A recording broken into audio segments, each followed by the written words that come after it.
Hello, I'm George Liston, CA, and this is Dialogue, a weekly exploration into the worlds of international affairs, history, and culture. It is by now abundantly clear that the progress of globalization is not the object of universal admiration. All the more so when the new international corporate culture and its attendant Americanization are seen by some as unveiled assaults on national sovereignty and identity. This is a point of view that is important to understand, particularly when it emerges in our neighbor to the north and finds passionate expression in books like The Vanishing Country, Is It Too Late to Save Canada?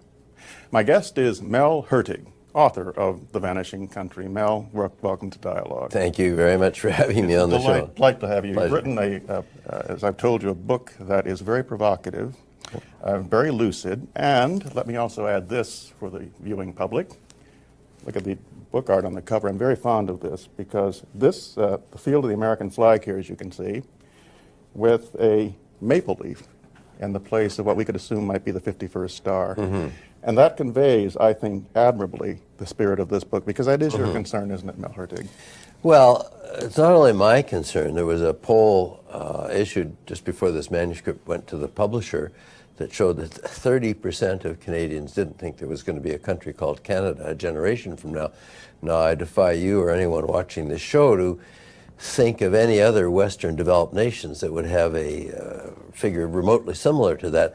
And only about 3 weeks ago, another national public opinion poll showed that 38% of Canadians said there wasn't going to be a Canada not that far down the road. So it's not just me, it's a very large segment of the population who are worried about the very survival of our country. Right, well, and of course you do bring that out with statistical support repeatedly through this book.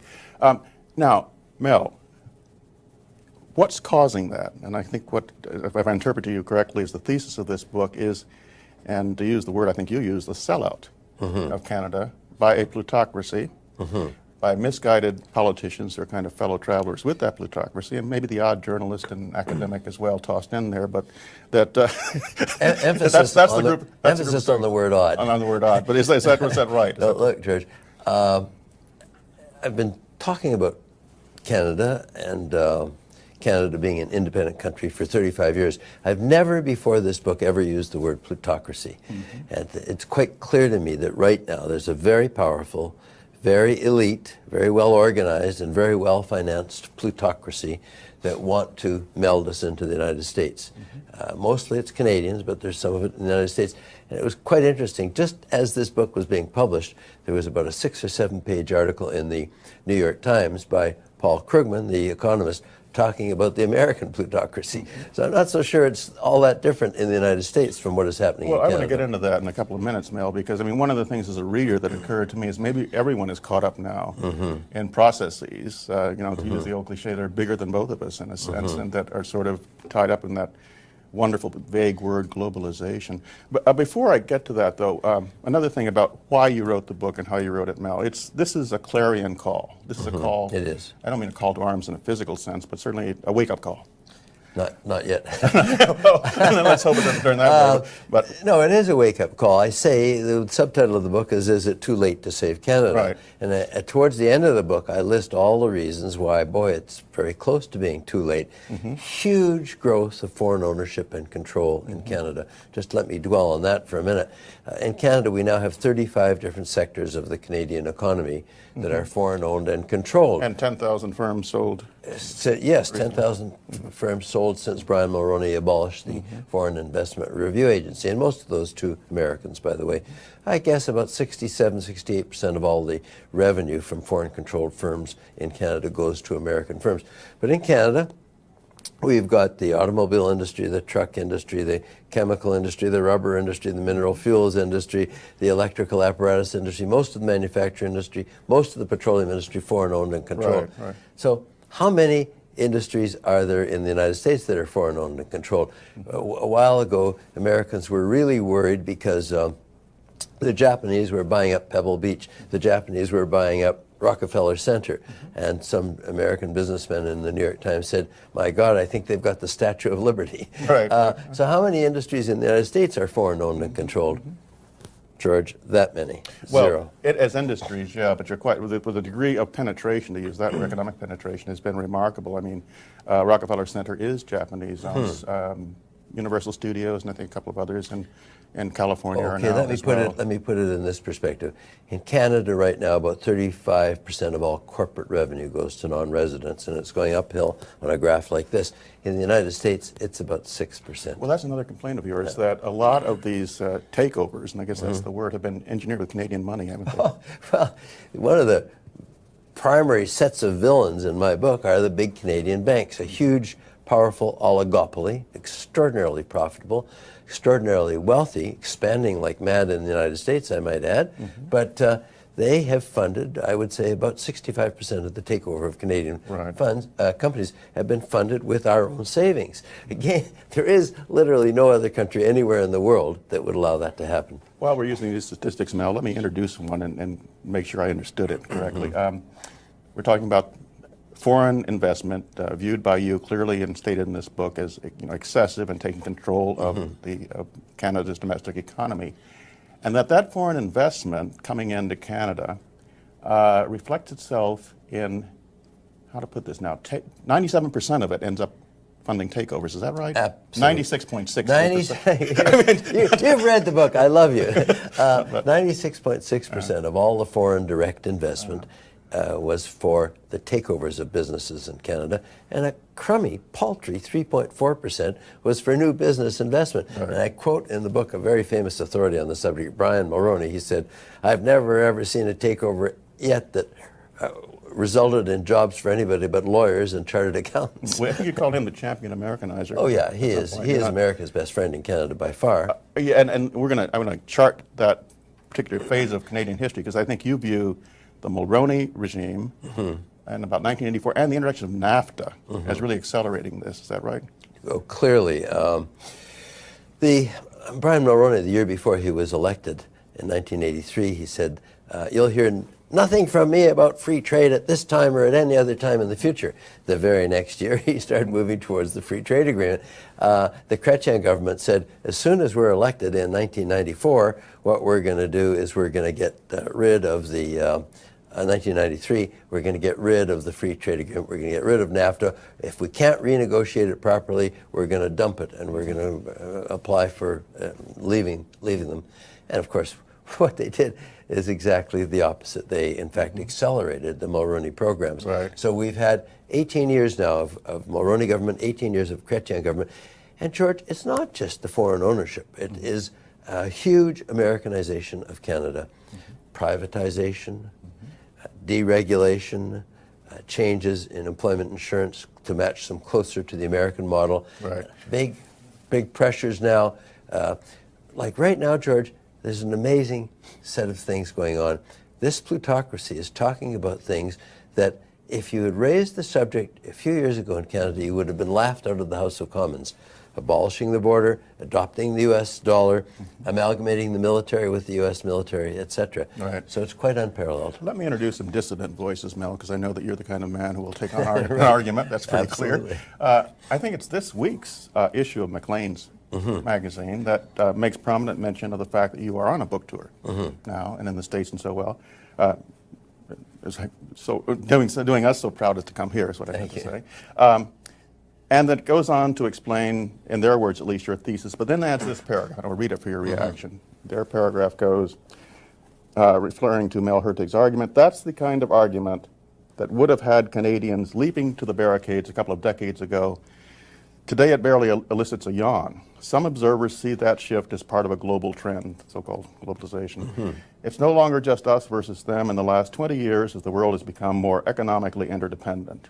Everyone's national sovereignty has eroded. A factory in Baton Rouge, evidence suggests that the interests are just as willing to shut down a factory in Baton Rouge as one in Waterloo, Ontario, if they can find skilled and cheap labor in the developing world." Well, ask the people in Hershey, Pennsylvania, what they thought of when they tried to take over a foreign company, tried to take over their chocolate company, that it wouldn't have anything to do with it. And because they recognized that when, I'll give you an example, a huge, enormously successful Canadian company, West Coast Energy, gets taken over, the big jobs, the head office is transferred back down to the United States. The data processing, the payroll is transferred back down to the United States. The purchasing is transferred back down to the United States. Tough luck, local flower shop. Tough luck, local travel agency. Tough luck, local hockey team, etc. The answer is that's called the hollowing out of corporate Canada. Right. It's one of the reasons why I can't stress this enough. No other developed country anywhere in the world, George, would allow the degree of foreign ownership that we have in Canada. And that's going to lead to a question I'm going to ask you in just a minute about how do you defend yourself against that without becoming protectionist in the process? I mean, what do you do to control the investment to get it to where you want? What's Mel Hertig's answer to being part of the world economy but protecting vital industry? But just to emphasize the point you just made, Mel, it seems to me you're saying, in addition to everything else, it's the movement of headquarters out of Canada. And kind of a brain drain, if you will, of executive talent. Is that it? Well, the brain drain has been grossly exaggerated. There's actually 168,000 fewer Canadians living in the United States today than there were in 1980. And let's see if I can give you another stat of interest. The out-migration in the 1990s of the so-called brain drain, the smallest of any decade since Confederation. So it's been hopelessly exaggerated. But there's another aspect. Here's why all these other countries in Western Europe and the United States would never allow this kind of foreign ownership and control. It's called transfer pricing, George. Ford Motor Company, Coca-Cola, Safeway, the big drug companies, they charge their Canadian operations so much in management fees, advertising fees, and other fees that the profits do not show up in Canada. They're not taxable in Canada. So it's Mel Hertig and all of his friends and neighbors who pay the extra taxes. You mean Ford America would sell to Ford Canada, that kind of thing? It's Oh, yeah. An internal process? Absolutely. The past president of Ford Motor Company of Canada Limited wrote a nasty letter saying, how come you guys have allowed this to happen? The shareholders are not being treated properly. The profits vanish from Canada. And the same thing happens with all, for a Safeway, charge their Canadian operation huge, huge fees, and so the profits disappear from Canada. In my role as devil's advocate, Mel Hertig, You're a very good devil's advocate. Thank you, sir. Thank you, sir. Let me try another take on this. There's an American named Richard Hart and an Italian named Paolo Negri, who've written a book you may have read. I actually had to struggle through it. It's an immense book called Empire. It's huge, but insofar as I understood it, the basic argument was that we are now, and this is what I was alluding to earlier, all caught up in something that they describe as empire as system. In other words, it's these huge, sort of Batman-like conglomerations that are controlling our lives. So you're going to get this behavior, and it's going to affect all countries. Canada's not alone in this. Maybe it's the degree in which it's affecting Canada that's different. But it's really empire system rather than anything Well, else. you asked me earlier, how could we do something about this trend? And I would have to answer, please, let's simply be like France or Germany or Spain or Great Britain or Belgium or Finland or Sweden or the United States, and let's have that level of foreign ownership and control. George, the greatest asset you can have in life is not oil, it's not natural gas, and it's not potash, and it's not your agricultural lands, and it's not your forest lands. The greatest asset you can have as a people is freedom to determine your own future, and that's precisely what it is we're losing in Canada. So, that's an excellent point, because you're saying this economic beachhead leads to the erosion of other values and ultimately identity, freedom, etc. So it's Let me give you a quick example, just to switch to a slightly different topic. Many people, including people in the United States, want the Canadian military to merge with the American military. Well, look, we went to war to defend Europe and Great Britain in 1914. Americans didn't come along until 1917. My brother and many other Canadians went overseas and left 60,000 Canadians dead in the Second World War in 1939. And the United States didn't come into that war until 1941 in December, when you were attacked by the Japanese. Canadians abhorred the Vietnam War. Over 100,000 Americans came to Canada, and boy, many of them became very valuable and well-loved Canadian citizens. So we're not identical. We're different in a whole bunch of ways. We're different in the degree of poverty you allow in this country. We're different in your awful healthcare system in this country. We're different in a whole bunch of other ways, and we want to maintain that difference. Okay, Mel, on the point of the entry into the two wars, you made that 5 times in the book. Did I? Counted them. Because it grates a little bit on the American sensitivity. I'm sure it does. Because, and I'm not a student of history, but I think it merits some checking. It would seem to me that in World War I and II, you entered as members of the British Empire. No, actually, no, that's not true. We were an independent country by then. Actually, our foreign policy became independent in 1933. So the First World War, we were part of the British Empire. That's quite correct. But we were fully independent in the Second World War. Well, I think I'll just make this point that it took some persuading to get the people in this country to understand the need to enter what was viewed as a European war in both instances. And that's just part of the American makeup. But when we did, I don't think anyone can doubt the value of the American contribution. Terrific. It was wonderful. But that point's not made in the book. Well, it was a wonderful contribution. But given what Franklin Roosevelt and others knew about what was happening in Europe in relation to the Holocaust, in relation to the Nazi juggernaut, in relation to them overrunning Europe. But you have to be fair on these points. If you're going to cite that kind of thing, and then also staying out of Vietnam, which was a wise thing to do, but you'd also have to say that it was most recently, I would think, the American intervention in Bosnia that came to the rescue of a situation that was truly a European concern and was very altruistic on our part. So I don't think the record is quite as bleak in that sense. I do agree with you, and I think you do a very honest job in this book of reporting on some of our pathologies, crime certainly being one, and some of the things you don't want to see go across the border because they do affect, I think, some very admirable Canadian values. Allow me to repeat 3 sentences from my book on this subject. And on September 20th, George W. Bush said to the American people on television, "We Americans know the value of life and we're very good at protecting it." Next sentence, 58,000 Americans died in Vietnam. Next sentence, 85,000 American children have died by gunfire in the United States since the end of the Vietnam War. Canada, George, is different, very different in a bunch of ways, and that's a very... Have you seen Bowling for Columbine yet? Well, look, listen, not only that, I mean, look, here, I'm going to agree, but also point out some things. First of all, Canada is very different, and I'm not going to stand here and sit here, to be accurate, and defend American violence. It's awful. There's no excuse for it. Even today, there are 14 shootings in Los Angeles. But I think, reading that section on the difference in social values and takes, 2 points could be made. First of all, it is true that Canada's performance is much more admirable, but it's sliding. I mean, even in this Maclean's article, there's allusion to the fact that crime in cities is rising and it's getting out of hand. But more to the point, and this is the point you make in your own introduction and carry through, Canada really, I think, should be compared to Scandinavia in its performance on social values and social programs and so forth. Well, there's no question, and that's a very astute comment, George, there's no question that Canada's values in social programs and in compassion and in attitudes towards peace are closer not just to Scandinavian values but to European Union values. Right. And that's a good point. And your second point about them sliding, they're not sliding that badly, by the way, in terms of violence and guns in Canada.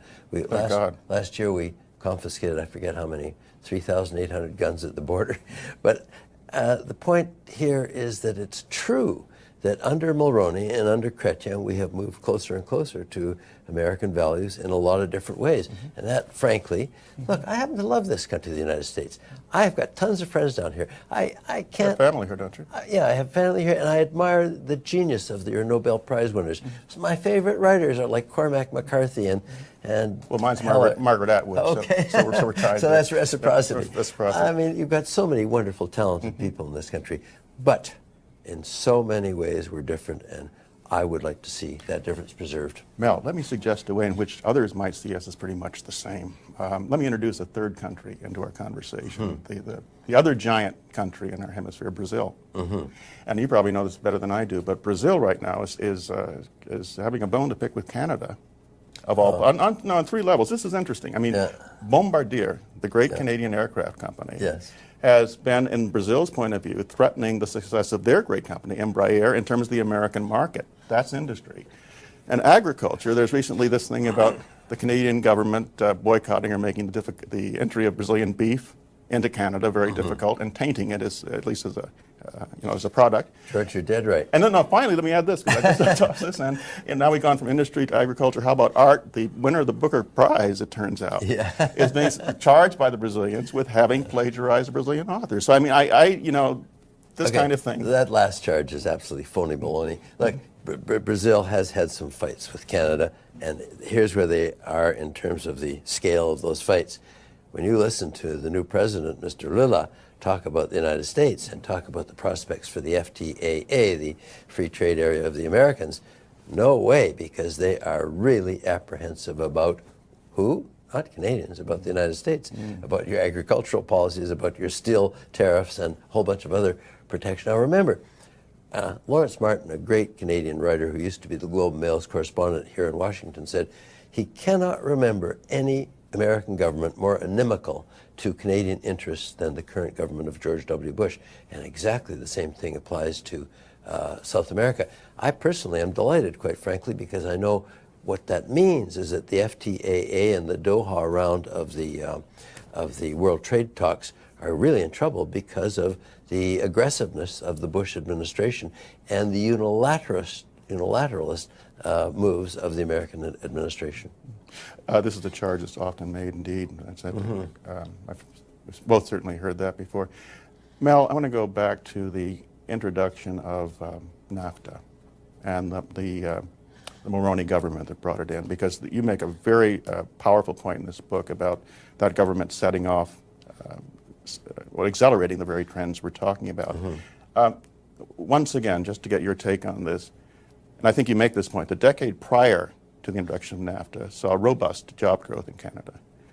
But here's the question. What happened from NAFTA forward in terms of Canadian jobs? Because, to be fair about it, not to play games, there are critics that say that something like 12 to 13 million jobs were created even in the decade after NAFTA came into being, Canadian jobs, that is.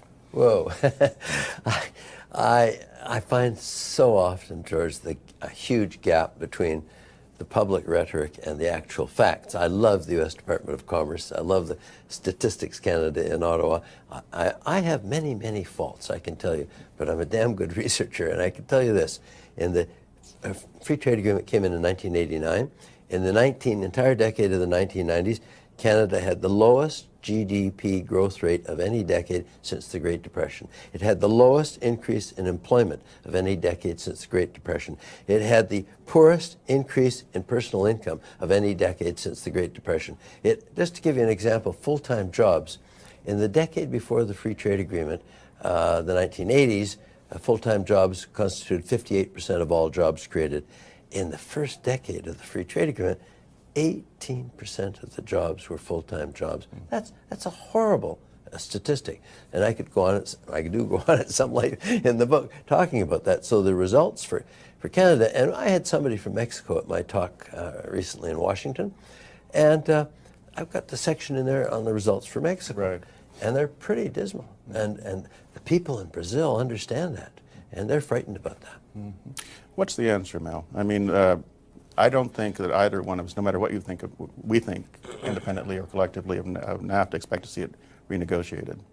You know what the answer is for the United States and for Canada and for all these countries? True democracy. If you have a plutocracy in control of the media, in control of the political system, if you've got a political system dependent on big money from big oil companies and other big corporations, big law firms, etc., you really don't have true democracy. The best thing that you could, George, corporations can't vote. Why should they be allowed to fund the political system? Trade unions can't vote. Why should they be allowed to fund the political system?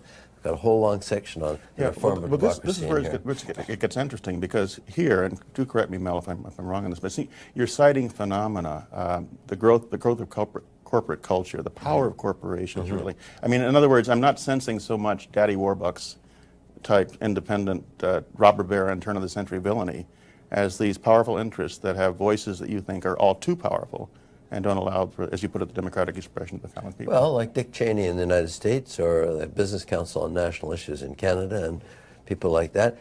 One of the most important things that's happened in Canada, George, since the Free Trade Agreement is the total domination of the government agenda by big business. And it's pretty scary. But if it's scary, Mel, and I have no doubt about that, I'm not challenging that point at all. But then why aren't more people aware of it? I mean, when you write a book like this, as I said at the outset, it's a clarion call, which suggests that people are asleep at the switch, in your opinion. And Absolutely. so therefore the question is why? I mean, are they just dumb and happy, or I mean, what's there? There is one very interesting reason why. The United States does better than Canada in this respect. We have a level of corporate concentration in the media that is obscene. Same people own the big newspapers, they own the television stations, they own the book publishers, et cetera, et Interlocking cetera. directorates? Absolutely, just like that. And so consequently, the news that comes out, here's how it works.